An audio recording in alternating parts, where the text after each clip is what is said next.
நாமம் மகிமைப்படுவதாக. நாம் நேத்து ஆதியாகமம் 27 சில காரியங்களை நம்ம பார்த்தோம். ஒரு குடும்பத்தில் ஏற்படுகிற பிரச்சனைகள், கணவன் மனைவிக்குள் வருகிற பிரச்சனை, தகப்பன் பிள்ளைகளுக்குள் வருகிற பிரச்சனை, சகோதரன் சகோதரர்களுக்குள்ள வருகிற பிரச்சனை, ஒரு அப்பா அம்மா பிள்ளையை எப்படி வளர்க்கணும் எப்படி வளர்க்கக்கூடாது அப்படின்றத நம்ம பார்த்தோம். அதற்குள்ள ஆவியானவர் புதிய ஏற்பாட்டு சபைக்கு வைத்திருக்கிற ஆவிக்குரிய சத்தியங்களையும் நம்ம பார்த்தோம். சிலுவை மரணம் அதற்குள் எப்படி காட்டப்படுகிறதுன்றத பார்த்தோம். அந்த மரணத்தின் மூலமாய் அந்த இளைய மகனாகிய யாக்கோபு எப்படி ஆசீர்வாதத்தை பெற்றுக்கொள்ள போகிறார் என்பதையும் நாம் பார்த்தோம். இன்னைக்கு அதனுடைய மீதி அந்த 18 வசனத்தின் கீழே உள்ள காரியங்களை சில காரியங்களை நாம் பார்க்க போகிறோம். ரொம்ப ஷார்ப்பா சில காரியங்களை ஆவியானவர் இதில் எழுதி வைத்திருக்கிறார். இப்போ ஈசாக்கு கிட்ட யாக்கோபு போகிறார். போகும் பொழுது முதலாவது சத்தம் எழுப்புகிறார். முதலாவது தேவன்கிட்ட போகும்போது எதுல கம்யூனிகேட் பண்றாங்க? ஏன்னா இந்த 2 பேரும் சந்திக்கிற இந்த சந்திப்பு என்பது பிதாவும் நாமளும் சந்திக்கிற சந்திப்பு. அவர்கிட்ட நம்ம வருகிறோம். இப்போ ஆசீர்வாதத்தை வாங்குறதற்காக வருகிறோம். மூத்த மகனுக்கென்று வைத்திருக்கிற ஆசீர்வாதம். இயேசு கிறிஸ்து நமக்கு மூத்த சகோதரன். அவர் எல்லாவற்றையுமே நிறைவேற்றி முடித்திருக்கிறார். இப்போ அவருக்குன்னு வைத்திருக்கிற ஒன்றை நாம் எப்படி பெற்றுக்கொள்வது என்பதை அந்த ரெபேக்காலுக்கு அடையாளமா இருக்கிற திருச்சபை இன்னைக்கு நமக்கு சொல்லிக் கொடுக்குது. சபையின் மூலமாய் சொல்லிக் கொடுக்குது. அந்த சபை என்ன சொல்லுது அப்படின்னாச்சுன்னா, அப்பா கிட்ட இருக்கிற ஆசீர்வாதம் வாங்கணும்னா அடிக்கப்பட்ட அந்த ஆட்டினுடைய தோலை மேல போட்டுக்கிடணும், மூத்த குமாரனுடைய வஸ்திரத்தை உடுத்திக்கிடணும், அடித்து சமைத்து வைத்திருக்கிற அந்த உணவையும் கையில் எடுத்துக்கொள்ள வேண்டும், கூட திராட்சை ரசம் எடுத்துக்கொள்ள வேண்டும், அப்பம் எடுத்துக்கொள்ள வேண்டும். இந்த 3ஐயும் கையில வச்சுக்கிடணும். இப்ப என்னெல்லாம் அவர் வச்சிருக்கிறான்னு பாத்தீங்கன்னா, மூத்த சகோதரனுடைய டிரெஸ், அந்த அடிக்கப்பட்ட ஆட்டினுடைய உடம்பிலிருந்து எடுக்கப்பட்ட ஆட்டு ரோமங்கள், அடுத்து பாத்தீங்கன்னா சமைக்கப்பட்ட ஆட்டினுடைய இறைச்சி, அதுக்கடுத்து அப்பமும் திராட்சை ரசம். ரைட், இது எல்லாமே ஒன்றோடு ஒன்று சிலுவையோடு தொடர்பு உடையதாய் இருக்கிறது. இப்ப இவைகளை போர்த்து கொண்டு யாக்கோபு, அதாவது ஜென்ம சுபாவம் மாறாத மனிதன், பைபிள்ல நீங்க படிச்சீங்கன்னா யாக்கோபினுடைய சுபாவம் கடைசி வரைக்கும் மாறவே இல்லை. அவர் பிறக்கும் போது எப்படி இருந்தாரோ அதனாலதான் நம்ம பின்னாடி பாக்குறோம்.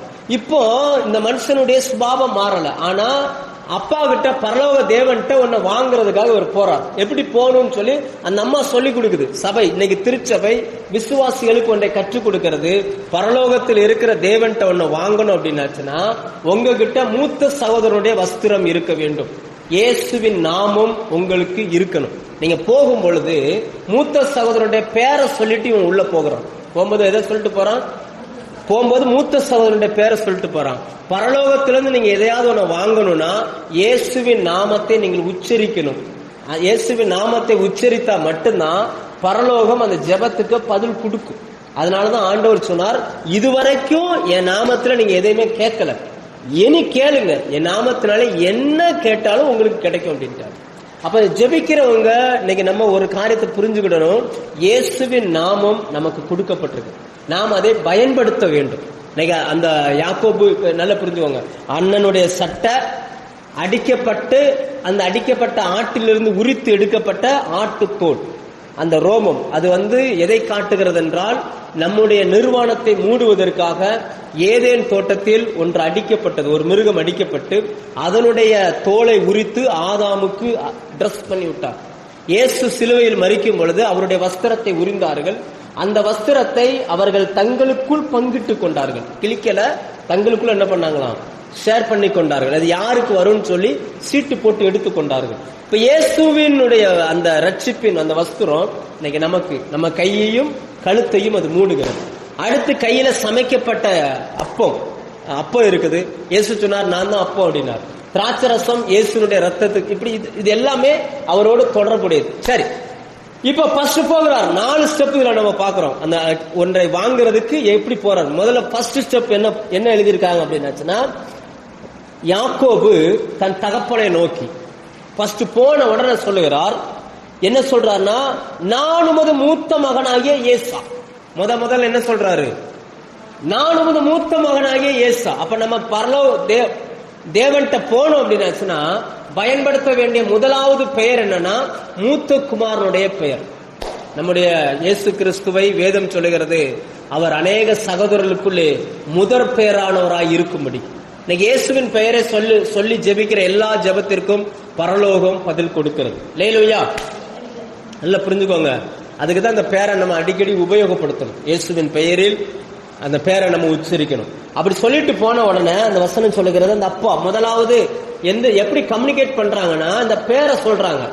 பேரை சொல்லும் பொழுது நேத்தே நம்ம பார்த்தோம், கண் பார்வை குறையும் போது காது என்ன செஞ்சிருது, ஆட்களை அடையாளம் கண்டுபிடிப்பதுல மாறுது. யாருடைய சத்தம்னு கண்டுபிடிக்க முடியல. இந்த சத்தம் ஏசா அப்படின்னு ஒண்ணு டக்குன்னு அவங்க அப்பா என்ன சொல்றாரு பாருங்க. இவர் சொல்றாரு முதல்ல அந்த பேரை சொல்றாரு. சொல்லிட்டு நீர் சொன்னபடி நான் செஞ்சு முடிச்சிட்டேன் அப்படின்றார்.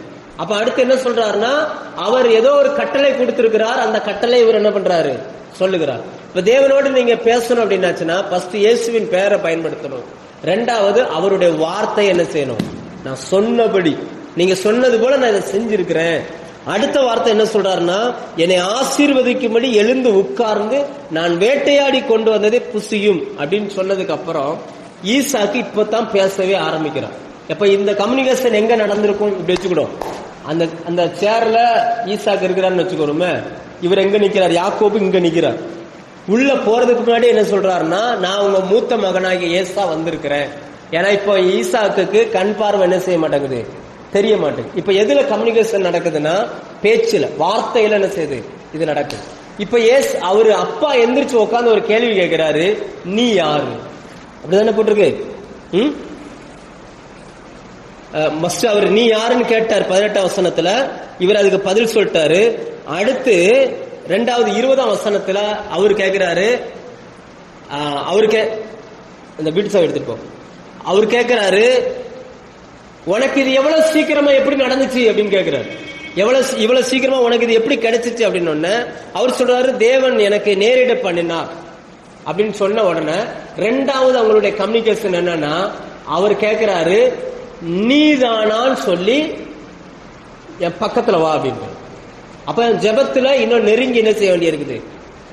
வெறும் பேச்சு என்பது ஒரு வகை என்றால் அதனுடைய இன்னொரு நெருக்கத்துக்கு நம்ம போகிறோம். நீதானான்னு சொல்லி என் பக்கத்துல என்ன செய் வா அப்படின்றார். இப்ப பக்கத்துல போகிறார். பக்கத்துல போகும் பொழுது நான் தடவி பார்க்கும்படி கிட்ட வா. அந்த வசனம் 21ஆம் வசனத்தின் பின்பகுதி, உன்னை தடவி பார்க்கும்படி கிட்ட வா அப்படின்றார். ஏன்னா இப்ப சத்தம் சரியா பிடிப்படல. இப்ப அப்பா சொல்ற தடவி பார்க்கட்டும், பக்கத்துல வா அப்படின்றார். இவர் பக்கத்துல போன உடனே அந்த அப்பா எதை தடவுறாரு பாருங்க. 22ஆம் வசனம், சத்தம் அதாவது இவனை தடவி பார்த்தான். அவன் இவனை தடவி பார்த்துட்டு அவர் மனசுக்குள்ள நினைச்சுக்கிறாரு, சத்தம் யாக்கோப்புடைய சத்தம், வாய்ஸ் யாருடைய குரல், குரல் யாக்கோபினுடைய குரல். ஆனா கை யாருடைய கையா இருக்குதான், ஏசாவின் கை அப்படின்றார். கையை தடவி பார்க்கிறார். இப்போ இப்ப தேவன் என்ன பார்ப்பார்னா அந்த நீதியை பார்க்கிறார் தேவன். ஏன்னா தேவன் நீதிபரர், நீதியாய் நியாயம் செய்கிற தேவன். இயேசுவின் பெயரை நாம் உச்சரிக்கும் பொழுது சிலுவையில் அவர் நமக்கு சம்பாதித்த அந்த நீதியையும் நாம் நம்மேல் போட்டுக் கொள்கிறோம். அதனாலதான் அவர் எதை தடவி பார்க்கிறார்னா அந்த நம்ம மேல இருக்கிற அந்த ஆட்டினுடைய அந்த ரோமம், அதை தடவி பார்க்கிறார். தடவி பார்த்துட்டு அவர் சொல்றாரு, சத்தம் யாக்கோபின் சத்தம், ஆனா கை யாருடைய கை, ஆனா கை யாருடைய கை, ஏசாவின் கை அப்படின்றார். இப்ப நம்ம ஜபிக்க போகும் பொழுது ஆண்டவருக்கு தெரியும் சத்தம் மோகனுடைய சத்தம். ஆனா அவன் சொல் அந்த மேல இருக்கிற நீதி எந்த நீதின்னு பாத்தீங்கன்னா இயேசுவின் நீதி. நான் சொல்ற புரியுதா? நம்ம ஜெபிக்க போகும்போது இதை உங்க மனசுல நீங்க என்ன பண்ணிக்கணும், நீங்க அதுக்கு தான் ஜெபம் ரொம்ப முக்கியமானது. ஏதோ கண்ணை மூடி பேசுறது ஜெபம் இல்ல, அது நம்ம திருப்திக்காக நம்ம பண்ணிட்டு போறோம். ஜெபம் என்பது நம்முடைய இருதயத்துல நாம இயேசு கிறிஸ்துவை இருதயத்தின் கண்முன் கொண்டு வந்து நிப்பாட்டி நமக்காய் சிலுவையில என்னெல்லாம் செஞ்சு முடிச்சிருக்கான்றத நம்ம நினைவுல கொண்டு வந்து தேவனிடத்துல ஜெபிக்கிறோம். ஏன்னா நமக்கும் தேவனுக்கும் இடையில மீடியேட்டரா அவர் நிக்கிறார். அப்போ அவர் இதெல்லாம் பாக்குறாருன்னா ஃபர்ஸ்ட் வாய்ஸ பாக்குறாரு, அந்த பேரை உச்சரிக்கிறாங்களான்னு பாக்குறாரு. 2வது எதை பாக்குறாருன்னா அவருடைய நீதியை இவன் தரித்திருக்கிறானா அப்படின்னு பாக்குறாரு. அதைதான் தடவி பாக்குறார். அடுத்த வசனம் சொல்லுகிறது 23ஆம் வசனம், கைகள் அவன் சகோதரனாகிய ஏசாவின் கைகளை போல ரோபம் உள்ளவர்களா இருந்தபடியினால் முக்கியமான வார்த்தை, இன்னான் என்று அறியாமல் அவனை ஆசீர்வதித்தான். அல்லேலூயா. இப்ப ஆசீர்வாதத்தை கொடுத்தது எது, வாங்கினது எது அப்படின்னு பாத்தீங்கன்னா, மேல போட்டிருந்த அந்த ஆட்டினுடைய ரோமம். அதை தடவி பார்க்கிறான். தடவி பார்த்தோன்னா அப்பாவுக்கு புரிஞ்சிருச்சு, ஓ இது ஏசாதான். ஆனா நிஜம் யாருன்னா யாக்கோபு. ஆனா அப்பா என்ன நினைக்கிறாருன்னா, கையை தடவி பார்க்கிறார், இது யாருதான். இப்ப இன்னான்னு அறியாமல் என்ன பண்ணிட்டாராம், பிளஸ் பண்ணிட்டார். இது அப்படியே சிலுவை மரணத்துக்கு பிறகு நமக்கு சம்பவிக்கிறது. இன்னைக்கும் தேவ சமூகத்தில் நீங்கள் போகும் பொழுது, இயேசுவின் பெயரை நீங்கள் உச்சரிக்கும் பொழுது, இயேசு கிறிஸ்துவின் நாமத்தை உச்சரித்து நீங்க அவருடைய நீதியை, அதாவது என்னன்னா, பாவம் இருக்கிற இடத்துல கிருபை அதிகமா பெருகுச்சு. அந்த கிருபையின் வெளிப்பாடு தான் சிலுவையில் இயேசு மரித்தது. அந்த சிலுவை மரணத்தினால் நமக்கு அவர் நீதியை தரிப்பித்தார். ரோமர் 5ஆம் அதிகாரம் கடைசி வசனம், 4ஆம் அதிகாரம் கடைசி வசனம் சொல்லும். அந்த வசனம் வாசிங்க. ரோமர் 4ஆம் அதிகாரம் கடைசி வசனம். அவர் நம்முடைய பாவங்களுக்காய் மரித்தும் நாம் நீதிமான்கள் ஆக்கப்படுவதற்காக, அவர் நம்முடைய பாவங்களுக்காய் அதாவது சிலுவை மரணத்துக்கு ஒப்பு கொடுக்கப்பட்டார். நாம் நீதிமான்கள் ஆக்கப்படுவதற்காக எழுந்தும் இருக்கிறார். அப்படின்னா என்னன்னா, நாம எப்படி நீதிமானாய் மாறுகிறோம், அவருடைய உயிர்த்தெழுதலை நாம் நம்பும் பொழுது. அப்ப நம்பும் பொழுது நமக்குள்ள அந்த நீதிமான் என்கிற அந்த தன்மை நமக்குள்ள வருகிறது. இதை பிதா தடவி பார்க்கிறார். தடவி பார்த்துட்டு அப்படி அவனை பிளஸ் பண்ணுகிறார். இது ஒரு வகை. ஃபர்ஸ்ட் வார்த்தை, ரெண்டாவது இன்னும் பக்கத்துல கையை தடவை சொல்றாரு, அடுத்து இன்னொன்னு சொல்றாரு. இது முடிஞ்ச உடனே இப்ப இது ஒரு லெவல். அடுத்து இன்னொன்னு என்ன கேட்கிறாரு அப்படின்னாச்சுன்னா, நீ என் குமாரனாகிய ஏசாதானோ. அடுத்து அவருக்கு இன்னும் என்ன இருக்குது. இப்ப ஓகே, சத்தம் இயேசுவின் பெயரை சொல்றாரு, ஓகே, அவருடைய நீதி இருக்குது, ரைட்டு. ஆனாலும் இன்னும் என்ன செய்ய வேண்டி இருக்குது, அடுத்த லெவல், இன்னும் ஒரு நெருக்கத்தை அவர் எதிர்பார்க்கிறார். அப்ப ஏசாதானா அப்படின்னு கேட்ட உடனே இப்ப சொல்றாரு, நீ எனக்கு என்ன கொண்டு வந்திருக்கிற, கொண்டு வந்ததை கொண்டு வா அப்படின்றார். இப்போ அப்பாவுக்கு என்ன பிடிக்கும் அப்படின்றது அம்மாவுக்கு தான் தெரியுது. யாருக்கு தெரியுது? அம்மாவுக்கு. ஏன்னா அம்மா தான் சமைச்சு கொடுக்குது. நல்லா புரிஞ்சுக்கோங்க. சபைக்குள் சபையின் மூலமாய் சொல்லப்படுகிற வார்த்தையை கேட்டு சபை கற்றுக் கொடுக்கக்கூடிய சத்தியங்களை நீங்க கையில கொண்டுட்டு போகணும். ஏன்னா யாக்கோபின் கையில் இருந்த அந்த உணவு ரெபேக்கால் சமைத்து கொடுத்த உணவு. ஏசா சமைத்ததல்ல, யாக்கோபு சமைத்ததல்ல, ரெபேக்கால் சமைத்து கொடுத்த உணவு. அதை கையில் எடுத்துட்டு போறாங்க. இப்ப அப்பா கேட்கிறாரு, உன் கையில என்ன இருக்கு, நீ எனக்குன்னு கொண்டு வந்ததை குடு, என் பக்கத்துல எனக்கு சாப்பிட கிடைச்சே குடு அப்படின்ற. அடுத்ததான் நீங்க தேவ சமூகத்துக்கு போகும் பொழுது உங்ககிட்ட என்ன இருக்குன்றத நீங்க என்ன செஞ்சிடாங்க, கொடுக்காதீங்க. சபையில உங்களுக்கு என்ன சொல்லி கொடுக்குறாங்களோ அதை போய் என்ன பண்ணுங்க, பிரசன்ட் பண்ணுங்க. அவங்க பாருங்க, அவங்க கையில இயேசுவினுடைய அந்த ஆட்டுக்குட்டியினுடைய உணவு, அடிக்கப்பட்ட அந்த ஆட்டுக்குட்டியினுடைய மாம்சம் இருக்குது, அப்பம் இருக்குது. அதுக்கடுத்து பாத்தீங்க அப்படின்னாச்சுன்னா திராட்சை ரசம் இருக்குது. முதல்ல இறைச்சியை கொடுக்கிறார், அப்பத்தை கொடுக்கிறார், சாப்பிட்ட உடனே கையில திராட்சை ரசத்தை கொடுக்கிறார். கொடுத்த உடனே அப்ப அடுத்துதான் நம்ம என்ன செய்யணும்னா, நம்ம கையில என்ன இருக்குன்றத போன உடனே கொடுத்துடக்கூடாது. இப்ப நம்ம ஒரு பெட்டிஷன் எப்படி வச்சுக்கணும், இப்ப நம்ம ஆண்டவர்கிட்ட ஒரு ஜெபத்தை கொண்டு போகிறோம்னா முதலாவது என்ன கொண்டுட்டு போனோம், இயேசுவின் பெயர், இயேசுவின் நாமம். ரெண்டாவது அவர் மரணத்திலிருந்து உயிர் தெழுந்ததினால் நமக்கு உண்டான அந்த ரட்சிப்பின் மேன்மை, நீதிமான். மூணாவது தான் நீங்க உங்க கையில இருக்கிறத அவர்கிட்ட கொடுக்கணும். நம்ம என்ன பண்றோம்னா, எடுத்த எடுப்புலயே ஒரு 50 மூட சுண்டை தூக்கிட்டு போற மாதிரி எடுத்த எடுப்புலயே போய் என்ன பண்ணிருந்தோம், பொத்துன்னு எனக்கு வீடு இல்ல, அது இல்ல, இது இல்ல, அது இல்ல, அப்படி இல்ல, இப்படி இல்ல, இப்படி இல்ல, இப்படி இல்ல, இப்படி இல்லை. ஆனா வேதம் நமக்கு புதிய ஏற்பாட்டு ஜெபம் இது. இந்த அதிகாரம் என்ன சொல்லுதுன்னா, ஃபர்ஸ்ட் அவருடைய பெயரை சொல்லுங்க, ரெண்டாவது நீங்கள் நீதிமானாக்கப்பட்டதை சொல்லுங்க. ஏன்னா விசுவாசத்தினால் நீதிமான் பிழைப்பான், ரைட்டா? அதுக்கடுத்து என்ன அப்படின்னாச்சுன்னா, உங்ககிட்ட என்ன இருக்கோ அதை அவருக்கு என்ன செய்யுங்க, கொடுங்க. அவர் சாப்பிட்ட உடனே அடுத்து என்ன சொல்றாருன்னா பாருங்க, இப்ப 4வது லெவல், ஃபர்ஸ்ட் 3 முடியுது. 4வது என்ன சொல்றாருன்னா, நீ என் பக்கத்துல என்னை முத்தம் செய் அப்படின்ற. யோசிச்சு பாருங்க, ஃபர்ஸ்ட் தூரமா நிற்கிறார், தூரமா நின்று பேர சொல்றார். அவரு பக்கத்துல வா, உன்னை நான் தடவி பார்க்கட்டும்ன்றார். இப்போ அப்பா நான் இங்க இருக்கிறேன், பாப்பா இங்க இருக்கிறேன், தடவி பார்க்கறாருன்னா எங்க 2 பேருக்கு இவ்வளவுதான் டிஸ்டன்ஸ். அதுக்கடுத்து சொல்ற, எனக்கு நீ என்ன கொண்டு வந்திருக்கிற, எனக்கு குடு அப்படின்றார். அடுத்து என்ன கேட்கிறாரு அப்படின்னாச்சுன்னா, என்னை முத்தம் செய், நீ வா, நான் உன்னை முத்தம் செய்யறேன்னு சொல்லல, நீ என்ன செய், முத்தம் செய் அப்படின்ற. இப்ப யாக்கோபு பக்கத்துல போய் என்ன பண்றார், நீ 27 வசனம் சொல்லி கிட்ட போய் முத்தம் செய்தான். இப்ப முத்தம் செய்யும் பொழுது இங்க பாருங்க, மனுஷனை பொறுத்த வரைக்கும் தேவன் மேல வச்சிருக்கிற அந்த அன்பை காட்டுறான். ஆனா அப்பா என்ன செய்யறாரு அப்படின்னாச்சுன்னா, முத்தம் கொடுத்த உடனே அவர் என்ன பண்றாருன்னா, அவன் மேல போட்டிருக்காருல சட்டை, அந்த சட்டைய மோந்து பாக்குறாராம். அந்த சட்டையில என்ன ஸ்மெல் வருது அப்படின்னு. அந்த ஸ்மெல் என்ன ஸ்மெல் அப்படின்னாச்சுன்னா, தேவன் ஆசீர்வதித்த வயல்வெளியின் ஸ்மெல். அப்படித்தானே வசனம் போட்டிருக்கு. 27 வசனம் வாசிங்க. அவன் கிட்டே போய் அவனை முத்தம் செய்தான்.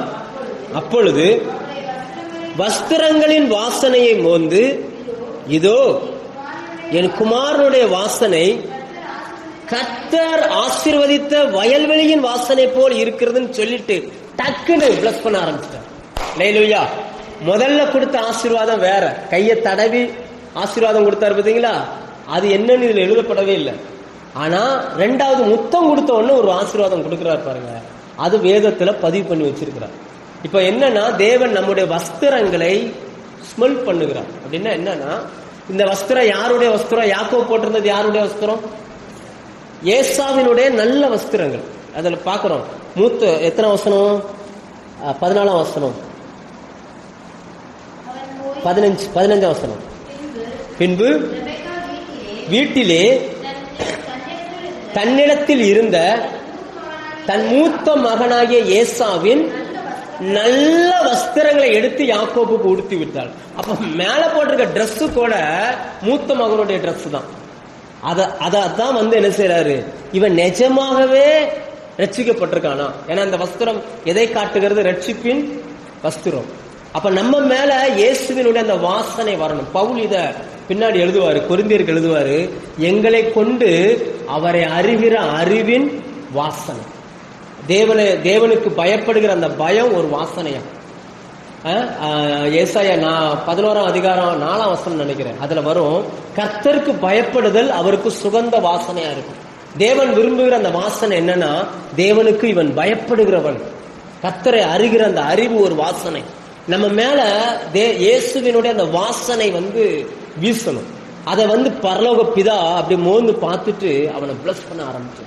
இப்போ ஜெபத்தின் மூலமா அல்லது இயேசுவின் நாமத்துல அவர்கிட்ட போய் ஒண்ணு கேட்கணும்னா அந்த 4 முக்கியமா இருக்கு. புதிய ஏற்பாட்டு ஜெபத்துல அந்த 4மே அவசியம். இயேசுவின் நாமத்தை நம்ம பயன்படுத்தணும்.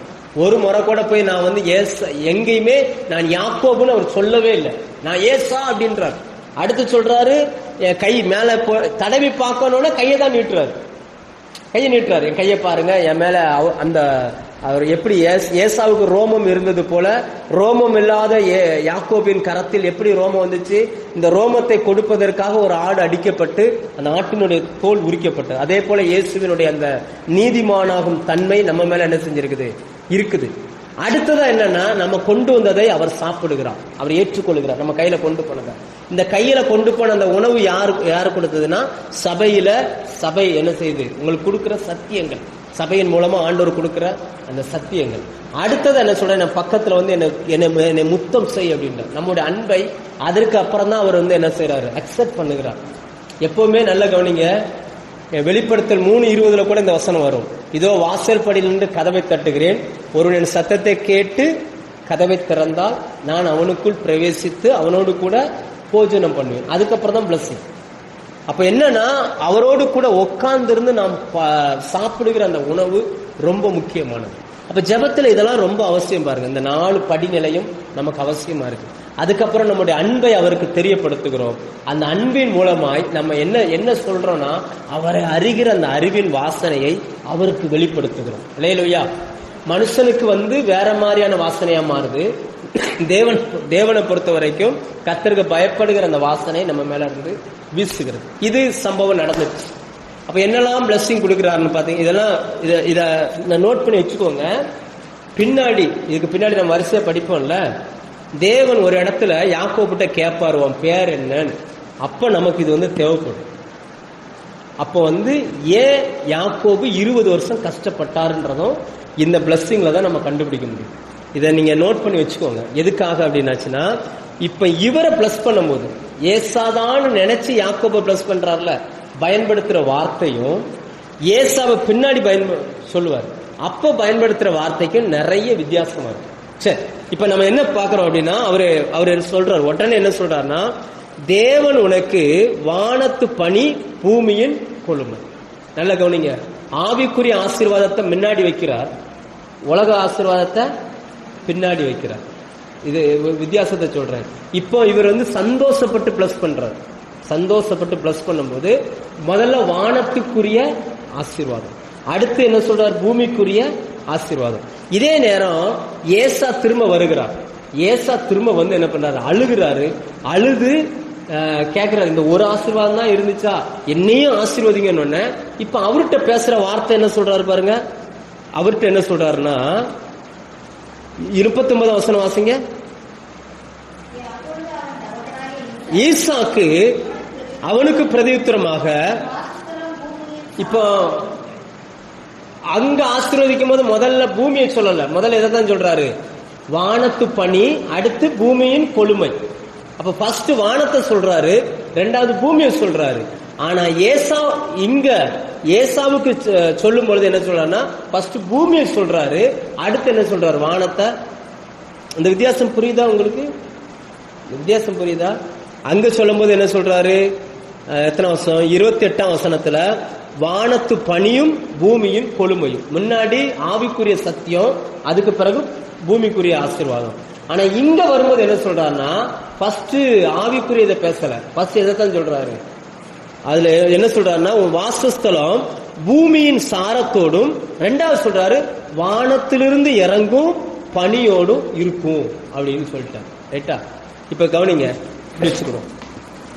மூத்தவனுடைய ஆசீர்வாதத்தை வாங்கினது இது ஆவிக்குரிய ஆவிக்குரிய விஷயம் இல்ல. வேதத்தின்படி மூத்தவனுடைய ஆசீர்வாதத்தை வாங்கினது யாருன்னா இளையவன், யாக்கோபு. ரைட்டா? எந்த பேர் சொல்லி வாங்குறாரு, ஏசாவின் பேரை சொல்லி வாங்குறாரு. அப்படின்னா இவர் என்னன்னா, நான் ஏசாதான் அவர்கிட்ட சொல்லிட்டார். அப்போ 2 மகனை ஆசீர்வதிக்கணும், 2 மகனை ஆசீர்வதிக்கணும். இப்போ ஏசாவுக்கு கொடுக்க வேண்டிய ஆசீர்வாதத்தை ஃபர்ஸ்ட் கொடுத்துட்டாரு. இப்ப மீதி இருக்கிறது யாருடைய ஆசீர்வாதம், யாக்கோபு. யாக்கோபுக்குள்ளதை இப்ப யாருக்கு கொடுக்கிறாருன்னா, ஏசாவுக்கு கொடுக்கிறார். என்ன சொல்றாருன்னா, நீ பூமியின் சாரம், அடுத்து என்னன்னா வானத்து பனி, அடுத்து என்னன்னா நீ சகோதரர்களுக்கு அடிமையா இருப்ப, ஓம் பட்டயத்தால நீ மேற்கொள்ளக்கூடிய காலம் வரும். அப்ப நீ என்ன செஞ்சிருவ, இது உன் மேல இருக்கிற நுகத்தடி உன்னை விட்டு மாறிடும். சோ இப்படி வந்துட்டாரா, இப்படி வந்த உடனே இப்போ இந்த 2வது சொல்லப்பட்ட ஆசீர்வாதம் ஏசாவுக்கான ஆசீர்வாதம். யாருக்கான ஆசீர்வாதம்? ஏசா தானே அழுது கேட்கிறாரு, ஏசாவுக்கான ஆசீர்வாதம். ஆனா அப்பா கிட்ட போய் நான் ஏசான்னு சொன்னது யாரு, யாக்கோபு. அதனாலதான் யாக்கோபுக்கு இந்த ஆசீர்வாதம் தான் வேலை செஞ்சிச்சு.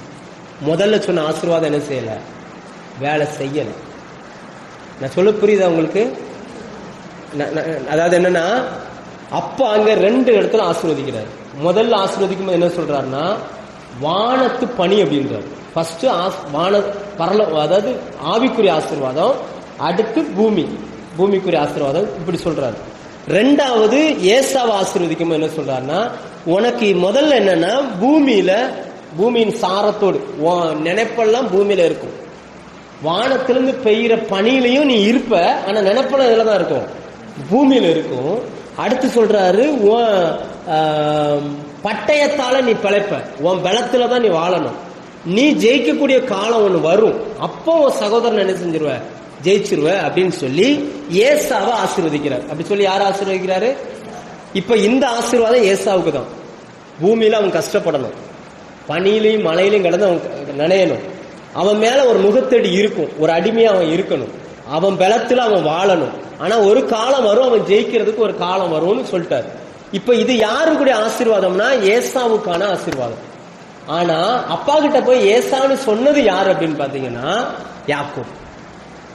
இப்ப அதனால என்ன ஆகி போச்சுன்னா, இந்த ஏசாவுக்கு சொன்னது அப்படியே யாக்கோபுக்கு என்ன செஞ்சிச்சு, படிச்சிச்சு. அதனாலதான் பின்னாடி ஆண்டவரோடு போராடும் போது ஆண்டவர் கேட்காரு, உன் பேர் என்ன, உன் பேர் என்னன்னு சொல்லு அப்படின்றார். ஆண்டவருக்கு தெரியாதா என் பேரு யாக்கோபுன்னு? ஆண்டவருக்கு தெரியாதா? ஏன் கேட்கிறாருன்னா, நாம எந்த பேரை சொல்றோமோ அந்த ஆசீர்வாதம் நமக்கு கிடைக்கும்.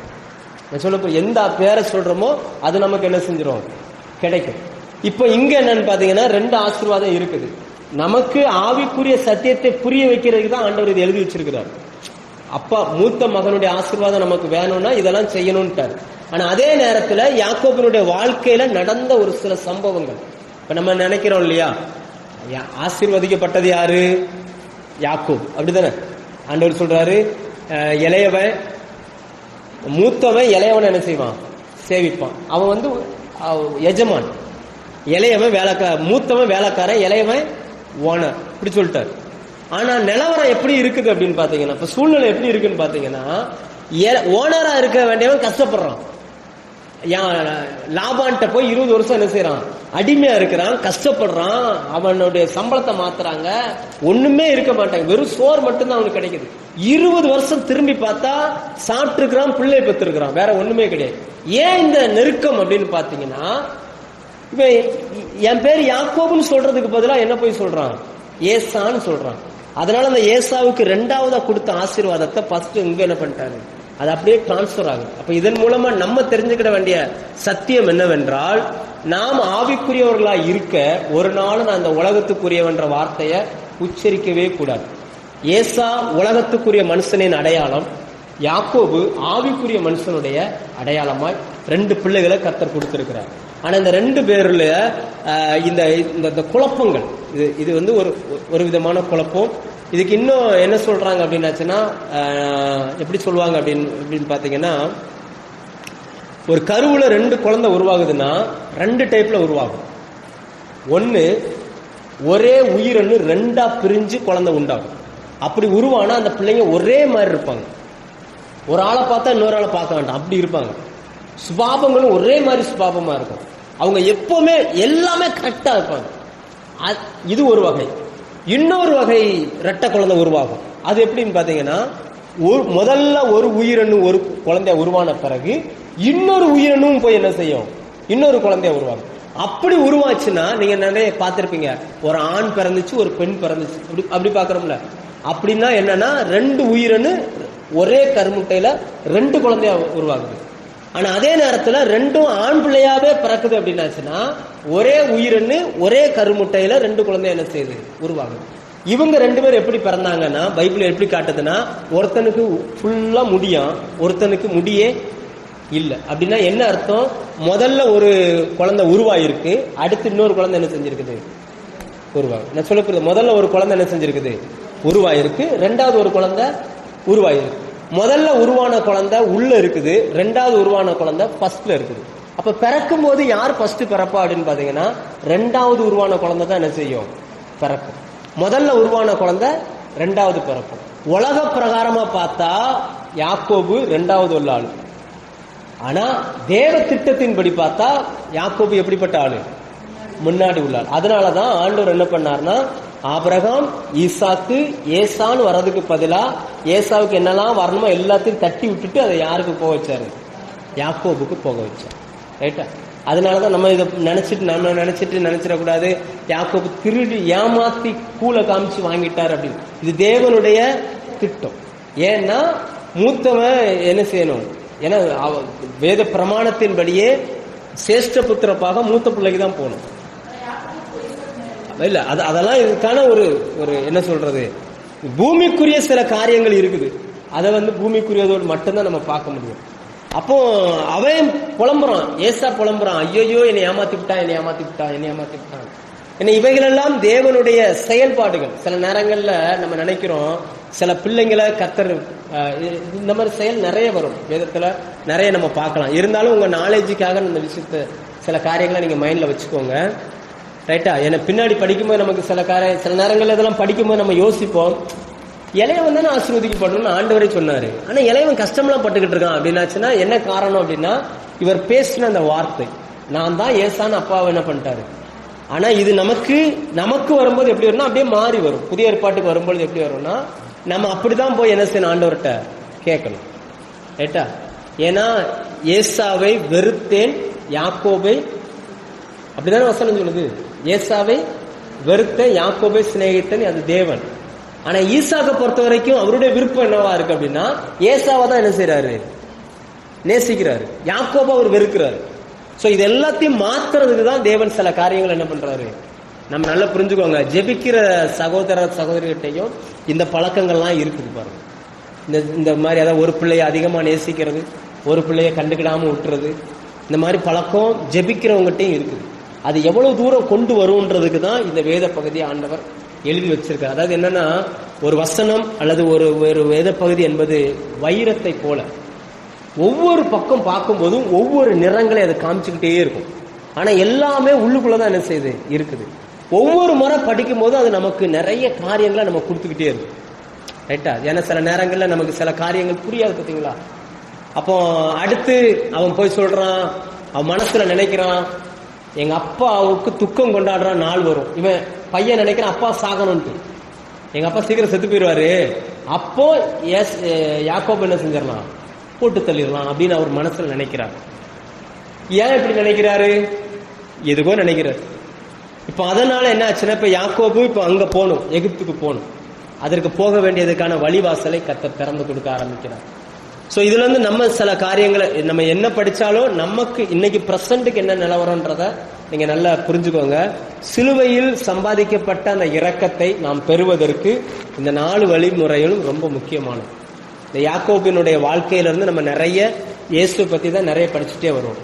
இந்த ஏசா உலக பிரகாரமான மனுஷனுக்கு அடையாளம். உலக பிரகாரமான மனுஷன் ஒரு ஆசீர்வாதத்துக்காய் கெஞ்சுறான். நீங்க நல்ல முதல்ல கொடுத்ததெல்லாம் ஆவிக்குரிய ஆசீர்வாதம். வானத்து பனி, பூமியினுடைய கொழுமை, உன்னை ஆசீர்வதிக்கவன் ஆசீர்வதிக்கப்பட்டிருப்பான், சபிக்கிறவன் சபிக்கப்பட்டிருப்பான், இதெல்லாம் ஆண்டவர் சொன்னதெல்லாம் ஆவிக்குரிய ஆசீர்வாதம். அதான் அந்த ஏசா சொல்றாரு, இது மட்டும்தான் உங்ககிட்ட இருக்குதா, இன்னும் கொடுங்க அப்படின்ற, எதையாவது ஒண்ணு கொடுங்க அப்படின்ற. அதுக்கப்புறம் இந்த காரியங்களை இவர் சொல்லுகிறார். இது அந்த குடும்பத்துக்குள்ள பல பிரச்சனைகளை உருவாக்குகிறது. கணவன் மனைவிக்குள்ள பிரச்சனை, பெற்றோர் பிள்ளைகளுக்குள்ள பிரச்சனை, மாமியார் மருமகளுக்குள்ள பிரச்சனை. மாமியாரும் மருமகளும் பேசிக்கிறதே இல்லை இந்த சம்பவத்துல. ஏசாவின் மனைவி, அவளுடைய பெயர் எழுதப்பட்டிருக்குது, ஆனா அவர்கள் பேசினதாய் வேதத்துல இல்லை. அடுத்து பாத்தீங்கன்னு சொன்னா, அப்பா பையன்கிட்ட பேசுறது அம்மாவுக்கு தெரிய மாட்டேங்குது, அப்பாவும் பிள்ளையும் பேசுகிறது அம்மா ஒட்டு கேட்குது. ஒட்டு கேட்டுட்டு வந்து இன்னொரு பிள்ளைகிட்ட வந்து என்ன செய்யுது, அப்பாவுக்கும் அண்ணனுக்கும் தெரியாம பேசுது. அப்ப இந்த 2 பிள்ளைகளுக்குள்ள மோட்டிவை உருவாக்கி விடுது. சோ இதெல்லாம் ஒரு குடும்பத்துக்கு ஜெபிக்கிற குடும்பம் கிட்டத்தட்ட ஒரு 20-23 வருஷத்துக்கு மேலாய் ஈசாக்கு கண் பார்வையற்றவராய் வாழுகிறார் வேதத்தில். இப்ப நம்ம பார்க்கிறோம், கண் பார்வையற்றவராக இருக்கிறார். இதுக்கு பிறகு அவர் 20 வருஷம் யாக்கோபு ஆடு மேய்க்கிறார். அதற்கு பிறகு திரும்பி வந்த பிறகுதான் ஈசாக்கு என்ன செய்யறாரு, மரிக்கிறார். அவர்களை யாக்கோபு தான் எடுத்து அடக்கம் பண்ணுகிறார். அப்ப இதுல இருந்து நம்ம என்ன தெரிகிறோம்னா, ஆபிரகாம் ஒரு ஆள் தான் பூரண ஆயுசுல நல்லா வாழ்ந்து மரித்திருக்கிறார். அவங்க பையன் அவரு. அதுக்கடுத்து யாக்கோபினுடைய சரித்திரம் படிக்கும் போதும் சரித்திர ஆசிரியர்கள் சொல்கிறார்கள், யாக்கோபு கேன்சர் வியாதியில மரித்ததான். வேதத்துல முதல்ல அந்த கேன்சருக்கு பயன்படுத்தப்பட்டிருக்கிற அந்த வார்த்தை எபிரேயத்துல யாக்கோபோடு தொடர்பட்டு வருகிறது. இதெல்லாம் நம்ம படிக்கும் போது பார்த்துக்கலாம். ஏன்னா கிறிஸ்தவ குடும்பங்களில், ஊழியம் செய்யற குடும்பங்களில் பிரச்சனை வராதா, போராட்டம் வராதா அப்படின்னு பார்த்தா வரும். ஏகப்பட்ட பிரச்சனைகள், ஏகப்பட்ட குழப்பங்கள், போராட்டங்கள் வரும். அவைகளுக்கு பின்னாடி நிறைய காரணங்கள் இருக்குது, எல்லாமே இருக்குது. சரி, வருகிற நாட்கள் நம்ம ஒன்றொன்றாய் பார்ப்போம்.